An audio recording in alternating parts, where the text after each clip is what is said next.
রাতে খাবার টেবিলে বসে খেয়াল করলাম বৃষ্টি খেতে আসেনি। পাশে বসে থাকা মাকে বললাম, মা বৃষ্টি কেন খেতে আসেনি? মা তখন রাগ করে বলল, তোর নবাবজাদি বউ কেন খেতে আসেনি আমি কি করে বলবো?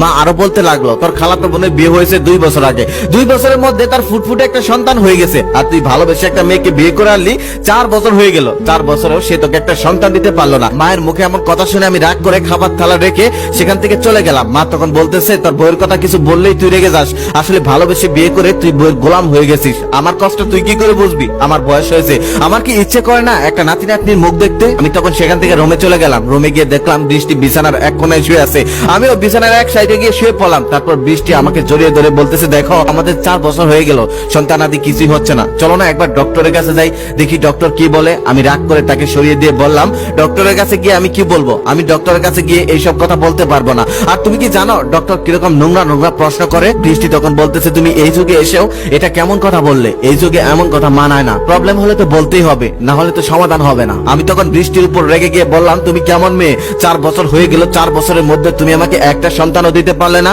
আমার কলিগরা আমার পরে বিয়ে করেছে, তবুও তাদের সন্তান হয়ে গেছে, অনেকের একটা অনেকের 2টা, আর 4 বছরের মধ্যে তোমার একটাও সন্তান হলো না। তখন আমার কথা শুনে বৃষ্টি কান্না করতে লাগলো, আমিও তাকে আর কোনো সান্ত্বনা দিলাম না। সারা রাত সে কান্না করলো। পরদিন সকালে উঠে আমি অফিসে চলে গেলাম। অফিস থেকে বৃষ্টি আমাকে 10টার দিকে ফোন দিয়ে বলল, আমি হসপিটালে এসেছি, তুমি একটু আসবে? তখন আমি রেগে গিয়ে বললাম, আমি হসপিটালে যেতে পারবো না। এই বলে ফোনটা কেটে দিলাম। আর মনে মনে ভাবতে লাগলাম, অনেক হয়েছে, এবার কিছু একটা করতে হবে, অন্য রাস্তা দেখতে হবে, এভাবে আর হবে না। তারপর আমি মনে মনে সিদ্ধান্ত নিলাম ওকে ডিভোর্স দিয়ে দিব। তারপর আমি ওকে ডিভোর্স দেওয়ার জন্য সমস্ত কার্যকলাপ রেডি করে ফেললাম। যেদিন ডিভোর্স লেটারটা ওর হাতে নিয়ে দিয়েছিলাম, সেদিন সে চিৎকার করে কান্না করে বলেছিল, তুমি এমনটা করো না, তুমি আরেকটা বিয়ে করো, দরকার পড়লে আমাকে বাড়ির চাকরানি হিসেবে রেখে দাও, তারপর আমাকে ডিভোর্স দিও না, আমি তোমাকে ছাড়া থাকতে চাই না, তোমার বাড়ির কাজের লোক হয়ে হলেও আমি তোমার পাশেই থাকতে চাই। কিন্তু সেদিন তার কোনো কথাই আমি শুনিনি, তার কান্নায় আমার কোনো কর্ণপাত নড়েনি। আমি নিষ্ঠুর হয়ে তাকে ডিভোর্স দিয়ে দিয়েছিলাম। অথচ এই বৃষ্টি ছিল কলেজের সব থেকে সুন্দর। অনেক কষ্ট করে আমি তাকে আমার প্রেমে ফেলেছিলাম, সেই ভালোবাসার মানুষটাকে আমি আমার বাড়ি থেকে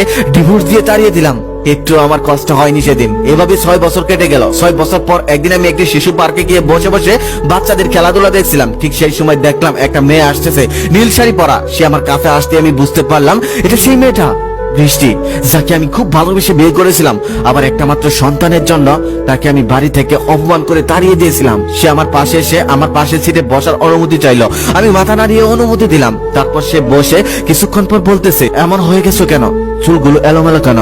চুলদাড়ি কাটো না? তারপর আমি কিছুক্ষণ চুপ থাকার পর তাকে বললাম, তুমি এত সুন্দর হলে কিভাবে? মানুষের বয়স দিন দিন বাড়ে, আর তোমার বয়স দেখি দিন দিন কমতেছে, তুমি অনেক সুন্দর হয়ে গেছো। কি ফেরা লাভলি শুধু মুখেই দাও নাকি খাও?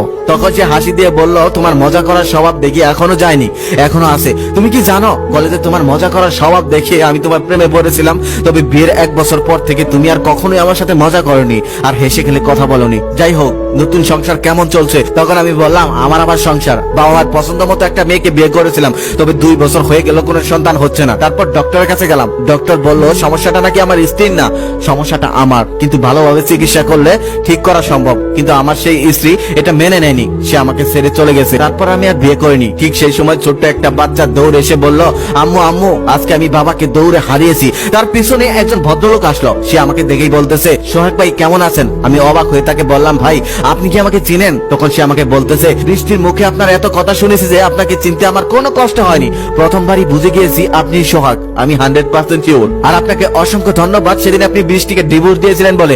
আপনি যদি বৃষ্টিকে ডিভোর্স না দিতেন তাহলে আমি বৃষ্টিকে জীবনে বউ হিসেবে পেতাম না, আর বৃষ্টির মতো একটা মেয়েকে বউ হিসেবে পাওয়া ভাগ্যের ব্যাপার। এই বলে তারা 3 জন সেখান থেকে চলে গেল। কিছু দূর যাওয়ার পর বৃষ্টি তার স্বামীকে বলতেছে, এই বয়সে আবার বাচ্চার সাথে দৌড় দিয়েছো কেন? নিজের পা ভাঙার ইচ্ছে আছে নাকি? এই বলে তার মুখের ঘাম তার শাড়ির আঁচল দিয়ে মুছে দিচ্ছে। আমি তখন মনে মনে ভাবলাম, এই জায়গায় আমার থাকার কথা ছিল, কিন্তু সামান্য একটা ভুলের কারণে আজকে আমি কোথায় আছি আর সে কোথায়। আসলে জীবন কারোর জন্য থেমে থাকে না। আজকে আপনি একজনকে অবহেলা করে ভাবছেন অন্য জনকে নিয়ে সুখে থাকবেন, কিন্তু এমনটা নাও হতে পারে। আপনি সুখী নাও হতে পারেন, এমনও হতে পারে সেই মানুষটাই আপনার থেকে সুখে থাকবে আর আপনি সুখে থাকবেন না। আর আপনার জীবনের সব থেকে বড় কষ্ট হবে সেটাই, যাকে আপনি অবহেলা করেছিলেন সেই অনেক সুখে আছে, কিন্তু আপনি সুখে না।